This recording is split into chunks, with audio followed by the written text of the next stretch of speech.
Ginger hotel তেওঁলোকে ভাঙিব নোৱাৰিলে। আজি 17টাকে প্ৰতিষ্ঠান আছে আহিলা আগত তেওঁলোকক আপোনাৰ উচ্ছেদ কৰাই নাই বোলে, পুনৰ সংস্থাপনৰ কাৰণে মাটি চাই থৈছে বোলে, কিন্তু খিলঞ্জীয়া পৰিয়ালৰ কোনো মূল্য নাই নেকি?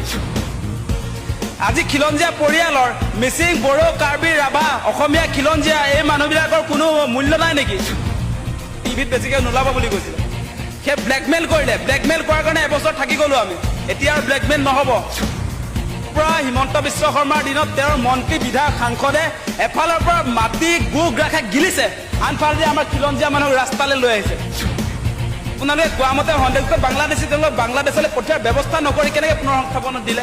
সেই কথা বতৰাবিলাক আছে। আপুনি মানুহক মানে ব্লেকমেইল কৰিবৰ কাৰণে সেই কথা কৈ আছে, আৰু সেই মানুহবিলাক এনেও আপোনাৰ বাংলাদেশী নহয়, তেওঁ প্ৰচাৰহে কৰি থাকে। সেইবিলাক প্ৰচাৰ কৰি কৰি মানুহক সাম্প্ৰদায়িক কৰিবৰ কাৰণে তেওঁ প্ৰচাৰ কৰে। মানে সেইটোৱে মানে হিমন্ত বিশ্ব শৰ্মাইটো আওপকীয়াকৈ কৈ দিছিলে যে আমাৰ এই খিলঞ্জীয়া মানুহবিলাক, শিলহাকৰ খিলঞ্জীয়া মানুহবিলাকে বোলে হিমন্ত বিশ্ব শৰ্মাৰ মাটিত বহিছোঁ বুলি কৈছিল।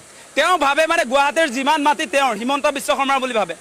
আজি দেখিছে নাই হিমন্ত বিশ্ব শৰ্মাৰ গণেশগুৰিত মাটি, উজান বজাৰত মাটি, বামুণী মৈদামত মাটি, ক'ত নাই মাটি হিমন্ত বিশ্ব শৰ্মাৰ? আজি আপোনাৰ নগাঁও দাৰিগজিত 104 বিঘা মাটি লৈছে, আজি কাজিৰঙাত মাটি লৈছে, আজি মাজুলীত মাটি লৈছে, আজি উত্তৰ গুৱাহাটীত আপোনাৰ চৰকাৰী মাটিত প্ৰাইভেট স্কুল খুলিলে, ইণ্টাৰনেশ্যনেল স্কুল।